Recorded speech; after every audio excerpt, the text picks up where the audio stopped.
તો કેમ છો મારા વાલા મિત્રો મિત્રો જી ન્યૂઝ ગુજરાતની આ યુટ્યુબ ચેનલમાં આપનું સ્વાગત છે મિત્રો સૌ પ્રથમ તો આપ સૌને મારા રામ રામ મિત્રો આ વિડીયોમાં આપણે અમુક જે આ નવ સેવા સમાચાર છે અગત્યના કે મિત્રો તમારે જાણવા ખૂબ જ જરૂરી છે તેના વિશે મિત્રો આ વિડીયોમાં આપણે વાત કરવાની છે। તો મિત્રો શરૂ કરીએ આપણે। મિત્રો સૌ પ્રથમ તો એ સમાચાર આવી રહ્યા છે કે ડિજિટલ અરેસ્ટ ચેતવણી વિશે। મિત્રો પીએમ મોદીની મન કી બાતમાં મોદી સરે મિત્રો જણાવ્યું છે કે ડિજિટલ અરેસ્ટથી મિત્રો સાવધાન રહેવાનું છે અને અજાણ્યા જો કોઈ ફોન મેસેજથી મિત્રો બચવાનું છે કે બેંક ખાતું અને યુપીઆઈ હેક થઈ શકે છે।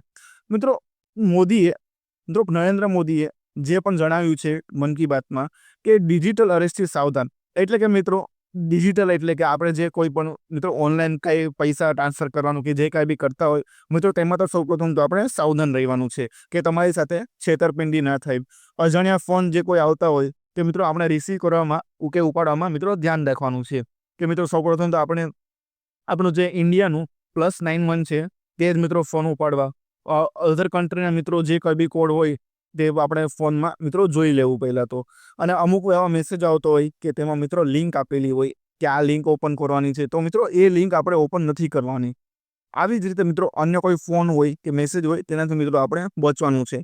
બેંક ખાતું અને યુપીઆઈ તેનાથી હેક થાય છે મિત્રો।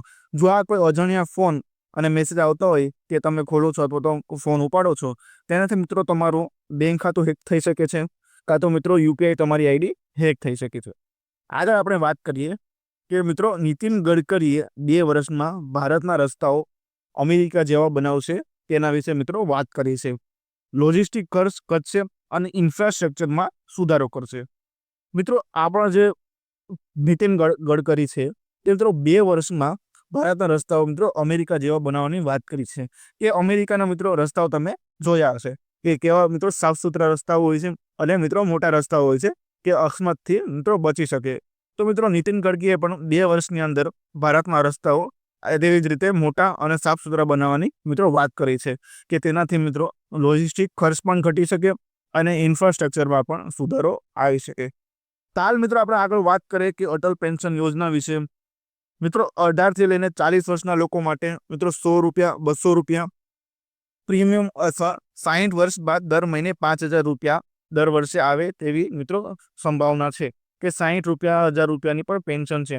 મિત્રો જે કોઈ મિત્રો 18થી લઈને 40 વર્ષના લોકો છે તેના માટે 100 રૂપિયા અથવા 200 રૂપિયા પ્રીમિયમમાં 60 વર્ષ બાદ દર મહિને 5000 આવે તેવી અટલ પેન્શન યોજના છે મિત્રો વર્ષે 60,000 રૂપિયાની પણ પેન્શન આવી શકે છે। આ હતી મિત્રો અટલ પેન્શન યોજના। તો હાલ આપણે આગળ વાત કરવાની છે કે સુરક્ષા કેમેરા વિશે। ગુજરાતમાં મિત્રો વિશ્વાસ પ્રોજેક્ટ 10,500 નવા કેમેરા 54 શહેરોમાં સુરક્ષા ટ્રાફિક સંચાલન અને ઘટનાઓના પુરાવા માટે મિત્રો આ સુરક્ષા કેમેરા જે છે તે મિત્રો આપણે વાત કરવાની છે કે મિત્રો 10,500 નવા કેમેરા મિત્રો 54 શહેરમાં મિત્રો સુરક્ષા માટે કરવામાં આવશે।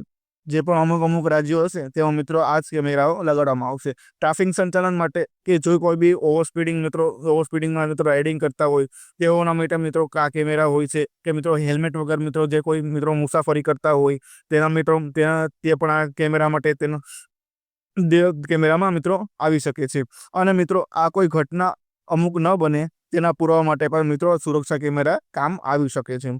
તો મિત્રો આપણે આગળ વાત કરવાની છે કે સ્માર્ટફોન સહાય। ગુજરાતની સરકારની મિત્રો સ્માર્ટફોન સહાય યોજનામાં મિત્રો 6,000 રૂપિયાની સહાય છે। ખેડૂતો આધુનિક ટેકનોલોજીનો ઉપયોગ કરી શકે અને હજારો લોકોને લાભ પણ થઈ શકે છે। મિત્રો આ ગુજરાત સરકારની જે સ્માર્ટફોન યોજના છે તેમાં મિત્રો 6,000 રૂપિયા તમને મળી શકે છે કે જે કોઈ બી ખેડૂતો હોય કે અન્ય લોકો હોય તેઓને મિત્રો 6,000 રૂપિયાની સહાય થઈ શકે છે આ સ્માર્ટફોન યોજનામાં। અને તેનાથી મિત્રો 6,000 રૂપિયા તમને સ્માર્ટફોન લેવા માટે મિત્રો તમને મળી શકે છે। તો ખેડૂતો આધુનિક ટેકનોલોજીનો તેમાંથી ઉપયોગ કરી શકે છે કે જે કોઈ બી ખેડૂતો હોય કે આ સ્માર્ટફોન યોજનાના અંતર્ગત મિત્રો સ્માર્ટફોન લઈને આધુનિક ટેકનોલોજી જે પણ આ નવી આવે છે ખેડૂતો માટે તેનાથી મિત્રો હજારો લોકોને લાભ થઈ શકે છે અને ખેડૂતોને આનાથી ઘણો આધુનિક ટેકનોલોજીનો ઉપયોગ કરી શકે છે। તો હાલ મિત્રો આપણે આગળ વાત કરવાની છે કૃષિ ક્ષેત્રની જાહેરાત। તો કૃષિ મંત્રી શિવરાજ ચૌહાણ જે છે તે 2028 સુધી ભારતની ત્રીજી મોટી અર્થવ્યવસ્થા બનશે તેવી ખાતરી કરી છે। ખેતીને પ્રાથમિકતા આપશે અને ખેડૂતો માટે મિત્રો મોટી યોજનાઓ લાવશે। વિશે કૃષિ મંત્રી શિવરાજ ચૌહાણે 2028 સુધીમાં ભારતની ત્રીજી મોટી અર્થવ્યવસ્થા બનાવવાની મિત્રો જાહેરાત કરી છે કે 2028 સુધી શિવરાજ ચૌહાણ મિત્રો ભારતને ત્રીજી મોટી અર્થવ્યવસ્થા બનાવશે. ખેતીને મિત્રો તેઓએ પ્રાથમિકતા આપી છે કે દરેક ખેડૂત મિત્રો ખેતીમાં ધ્યાન આપે અને તેને ખૂબ જ આગળ લાવવાની કોશિશ કરે. તે માટે ખેડૂતો માટે મોટી મોટી યોજનાઓ પણ બહાર પાડી છે. જેમ કે આપણે હાલ જે ખેડૂત મિત્રો આપણે લાભ ઉઠાવી રહ્યા છે કે 2000 રૂપિયાનો હપ્તો જે દર 4 મહિને મિત્રો તમને મળે છે, તે પણ મિત્રો એક ખેડૂત માટે મોટી યોજનામાં જ આવે છે. અને મિત્રો હાલ આપણે આની પહેલાં પણ વાત કરી કે સ્માર્ટફોનની સુવિધા તેની વર્ષની યોજના છે, તે પણ મિત્રો આ શિવરાજ ચૌહાણની 2028ની મિત્રો અમુક ખેડૂતો માટેની યોજનાઓમાં સામેલ છે. તો મિત્રો આગળ આપણે બેરોજગારીના મુદ્દા વિશે વાત કરવાની છે કે ગુજરાતમાં 2389 તલાટીની જગ્યાઓ માટે 4 લાખથી વધુ અરજી કરાવી છે. રોજગાર માટેની મોટી સમસ્યાઓ છે મિત્રો, યુવાનો તડપી રહ્યા છે. કે મિત્રો ગુજરાતમાં 2389 એટલે તલાટીની જગ્યાઓ માટે મિત્રો છે, તો તેના માટે મિત્રો 4 લાખથી વધુ અરજીઓ પણ કરાઈ છે. તો મિત્રો 4 લાખ લોકોએ તલાટી માટે અરજી કરી છે અને ગુજરાતમાં ફક્ત મિત્રો વેકેન્સી છે 2389. તો મિત્રો હાલ રોજગારની મોટી સમસ્યા ઊભી થઈ શકે છે. યુવાનો જે છે કે મિત્રો આટલું ભણતર લીધા પછી પણ મિત્રો તેઓને બેરોજગારીનો સામનો કરવો પડે છે. મિત્રો અમુક મિત્રો જે આપણા પણ હોય છે કે તેઓ આટલું ભણે છે છતાં પણ કોઈ નોકરી મિત્રો મળતી નથી અને તેઓ મિત્રો બેરોજગારની જેમ ફરતા હોય છે.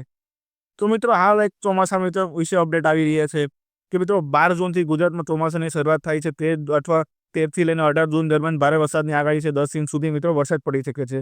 તો મિત્રો ગુજરાતમાં 12થી લઈને 13 જૂન સુધીમાં ચોમાસાની શરૂઆત થઈ શકે છે. 13 જૂનથી લઈને 18 જૂન દરમિયાન મિત્રો ભારેથી અતિ ભારેની વરસાદની પણ આગાહી છે કે 10 ઇંચ સુધી વરસાદ પડી શકે છે. જે અમુક આપણે રાજ્યની વાત કરીએ કે ચોમાસાની કે મિત્રો સુરત છે, નવસારી છે, ડાંગ જિલ્લા છે, મિત્રો ભરૂચ, અંકલેશ્વર, આ અમુક જે મિત્રો જે જિલ્લાઓ છે કે ત્યાં વરસાદની શરૂઆત 12 જૂનથી થઈ જવાની છે મિત્રો. તો હાલ આપણે આગળ વાત કરવાની છે પાક ધિરાણ લોન. મિત્રો આ પાક ધિરાણ લોન શું છે? તો ગુજરાતમાં ખેડૂતોની લોન માફીની માંગ છે મિત્રો, પરંતુ હજી સરકારનો કોઈ નિર્ણય નથી. અન્ય રાજ્યોમાં મિત્રો લોન માફી થઈ છે, ગુજરાત મજુ એની વિશે કોઈ ચર્ચા પણ નથી. તો મિત્રો ગુજરાતમાં ખેડૂતો લોન માફીની માંગ કરે છે કે તેના પર જેટલું દેવું હોય તે મિત્રો કે લોન દ્વારા ચૂકાઈ જાય, પરંતુ ખેડૂતો જે આના માટે લોન લે છે મિત્રો તે લોન તે ભરી શકતા નથી અને લોન માફીની માંગ કરે છે. પરંતુ હજુ સરકારે મિત્રો આ લોન માફી અંગે કોઈ પણ નિર્ણય લીધો નથી. કેમ મિત્રો તે એક ક્વેશ્ચન માર્ક છે. અન્ય રાજ્યોમાં મિત્રો લોન માફ થાય છે કે મિત્રો અમુક જે બેંગ્લોર સાઈડ છે કે આપણે કર્ણાટક સાઈડ છે એ ત્યાં સાઈડ વાત કરીએ તો મિત્રો ઘણા રાજ્યોમાં ખેડૂતોની લોન માફી થઈ છે અને ગુજરાતમાં મિત્રો હજુ સરકારે આના વિશે કોઈ ચર્ચા પણ કરી નથી. તો આ એક સવાલ છે મિત્રો કે અન્ય રાજ્યોમાં જો લોન માફી થતી હોય તો ગુજરાતમાં આ વિશે કેમ કોઈ વાત કરતું નથી? ખેડૂતો મિત્રો તેના લીધે દેવામાં પણ આવી જાય છે લોન લઈ લઈને, પરંતુ લોન માફી થતી નથી. તો મિત્રો આ હતા આજના અમુક એવા મુખ્ય સમાચાર કે તમારા માટે ખૂબ જ અગત્યના હતા. મિત્રો આવા જ અવનવા સમાચાર જાણવા માટે મિત્રો અમારી ચેનલમાં જોડાઈ રહેજો. ખૂબ ખૂબ ધન્યવાદ મિત્રો. વિડીયોને બને ત્યાં સુધી શેર કરજો, લાઇક કરજો વિડીયોને અને ચેનલને સબસ્ક્રાઈબ કરજો મિત્રો. ખૂબ ખૂબ ધન્યવાદ મિત્રો. મળીએ આપણે આગળના નેક્સ્ટ વિડીયોમાં. ત્યાં સુધી બના રહેજો અમારી ચેનલમાં.